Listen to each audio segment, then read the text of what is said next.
In 1805, an epic confrontation occurred off the southwest coast of Spain, resulting in one of the greatest naval battles in history. This monumental sea battle saw the British and French fleets face each other in one of the most important conflicts of the Napoleonic Wars. When the smoke cleared, the results left the British as the masters of the sea for over a century and radically changed the course of European geopolitics. Learn more about the Battle of Trafalgar and how it changed the course of history on this episode of Everything Everywhere Daily.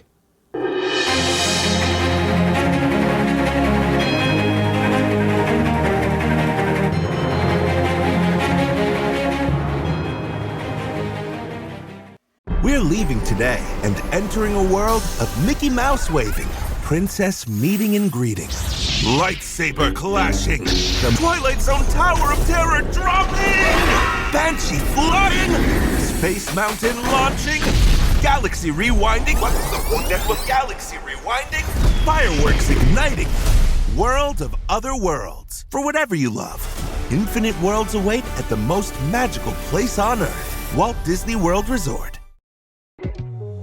This episode is brought to you by Credit Karma. When it comes to your money, Credit Karma keeps you ahead of the game. You can count on Credit Karma to keep up with your financial needs as they evolve, helping you monitor your progress and giving you personalized recommendations so you can make strides towards your goals. Make sure you're on the right track, no matter where you are on your financial journey. Intuit Credit Karma. Karma you can count on. Download today. If you're British, there's a good chance that you're familiar with the Battle of Trafalgar and why it has such an important place in national history. If you're not British, you might have heard of Trafalgar or Trafalgar Square, but you might not know much about the events that made this something that people still remember over 200 years later. To understand the Battle of Trafalgar, we need to understand the events that led up to it.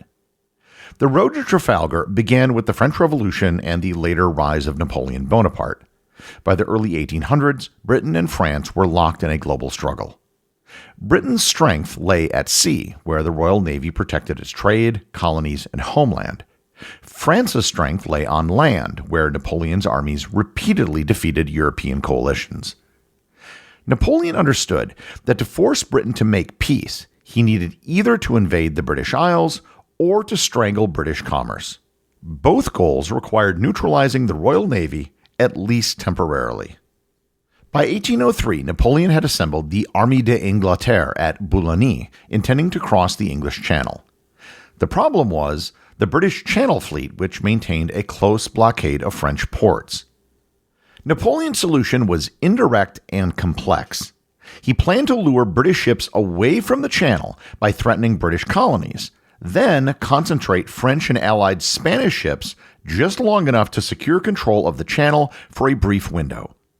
The key to this plan was Admiral Pierre-Charles Villeneuve and the combined Franco-Spanish fleet.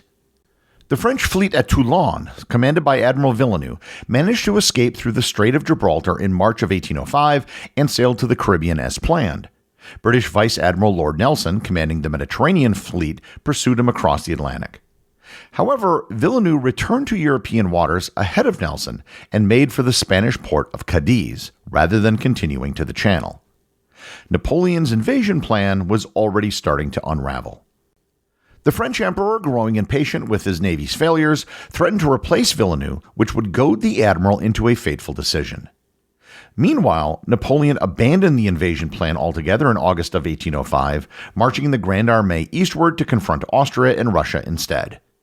He nevertheless ordered the combined Franco-Spanish fleet to enter the Mediterranean to support operations in Naples.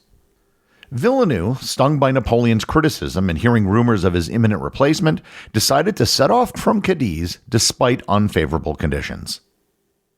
Now, before I get into the details of the battle, I should explain a few things, the first of which is who Vice Admiral Lord Horatio Nelson was.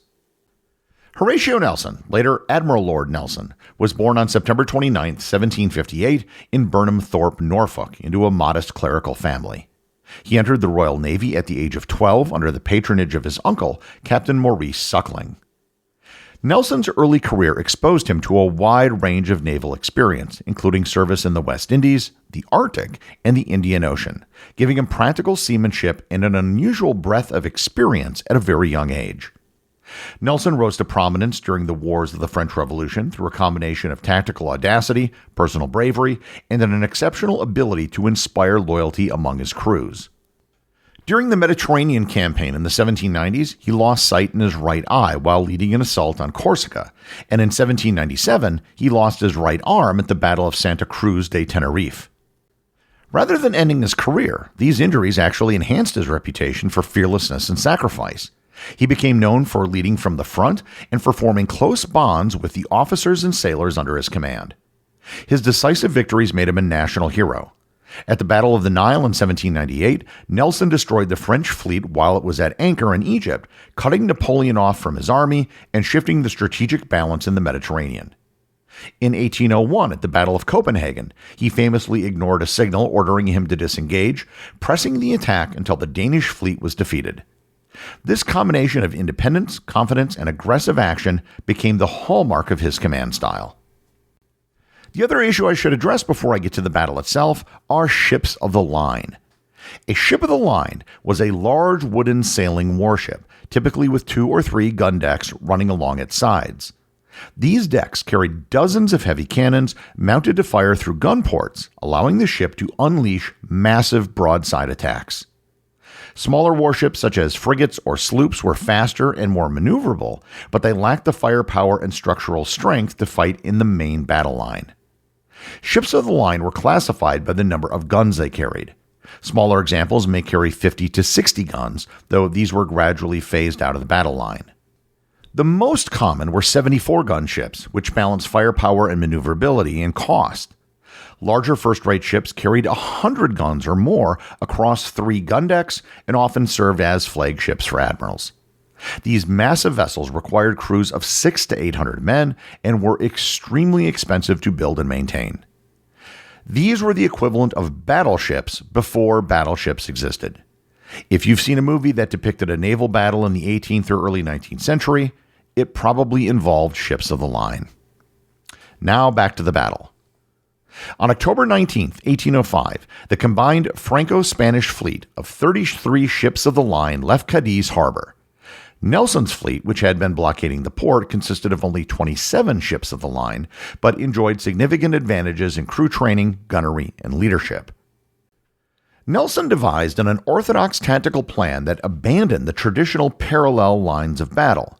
Instead of engaging in a conventional broadside duel, he would divide his fleet into 2 columns that would drive perpendicular into the enemy line, breaking it into 3 segments. This strategy risked heavy damage during the approach when his ships couldn't return fire effectively, but Nelson counted on superior British seamanship and gunnery to prevail once lines were broken and the battle became a melee. The morning of October 21st dawned with light winds off Cape Trafalgar. Nelson commanded the northern column in the HMS Victory, while Vice Admiral Cuthbert Collingwood led the southern column in the HMS Royal Sovereign. Before battle, Nelson sent his famous signal to the fleet, quote, "England expects that every man will do his duty." The battle unfolded largely as Nelson planned. The 2 British columns crashed through the Franco-Spanish line around noon. Collingwood's Royal Sovereign broke through first, engaging the Spanish Santa Ana in a brutal duel. Nelson's HMS Victory penetrated shortly after, engaging the French ship Bucentaure and the massive Spanish ship Santissima Trinidad. The engagement quickly dissolved into fierce close-quarter melee. British gunnery superiority proved to be devastating.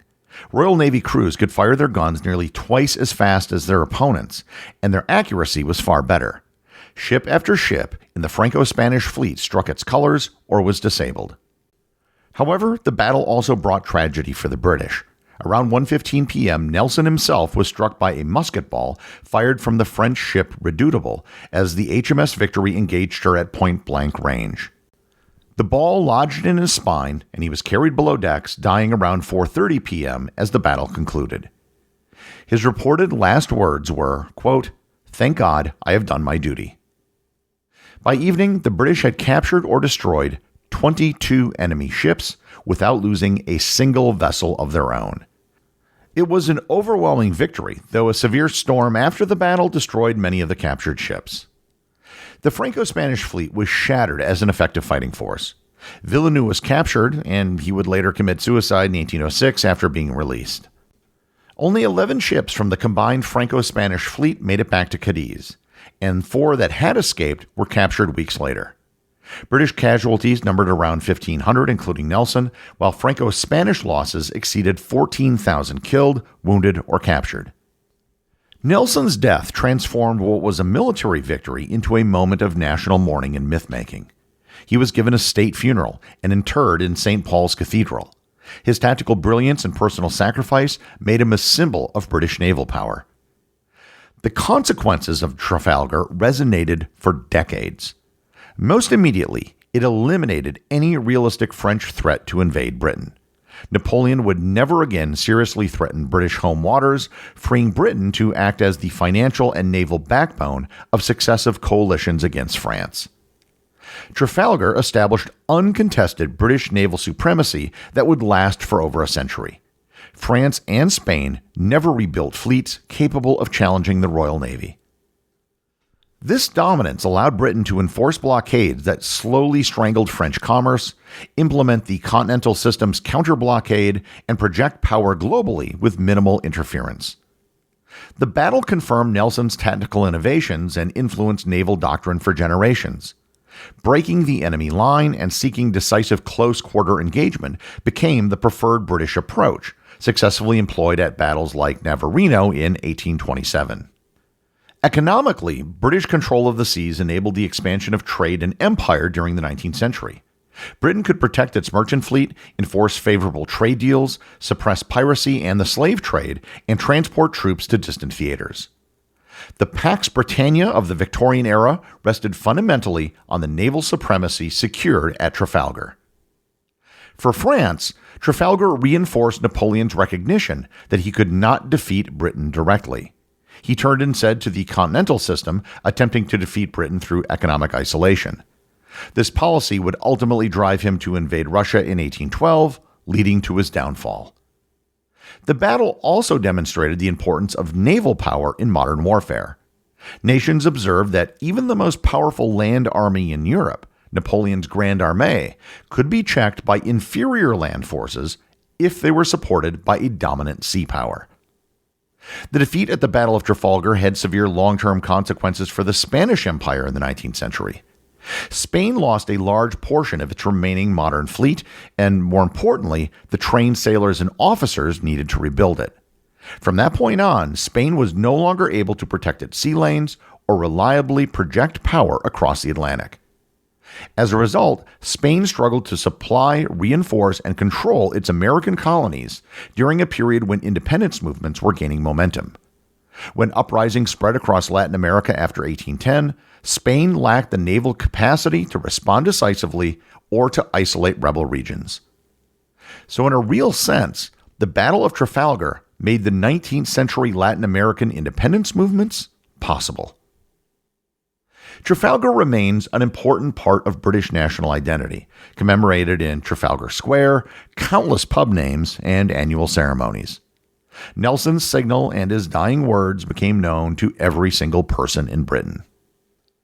By establishing British naval supremacy, forcing Napoleon to invade Russia, and ending Spain's ability to hold its colonies, the Battle of Trafalgar set the stage for much of the 19th century. The executive producer of Everything Everywhere Daily is Charles Daniel. The associate producers are Austin Oetken and Cameron Kieffer. Today's review comes from listener Christian Long over on Facebook. They write, "In the early 21st century, one podcast arose to create a smarter and more advanced civilization, one that allowed listeners to build their knowledge and become smarter every day. Learn more in today's review of Everything Everywhere Daily." This podcast covers broad and diverse topics to help listeners better understand history, science, and culture, and how they come together to shape the world we live in today. It will surely inspire listeners to take on the completionist quest, but more on that later. Suffice to say, this podcast is quite addictive, in the most cognitive healthy way to be addicted to anything, and podcast addiction will certainly be a future review. To put it succinctly, you can turn any free moment of your day into a fascinating journey of knowledge. I'm also proud to report that after 2 years, I have finally completed my quest and have now established the Gainesville, Florida chapter of the Completionist Club. As the first in my town, I will donate a portion of my garage as the chapter clubhouse, where IPAs and red wine will be served nightly. Well, thanks, Christian. I am very glad to hear such lengthy reviews coming out of Florida Gator Country. Remember, if you leave a review on any of the major podcast apps, you too can have it right on the show.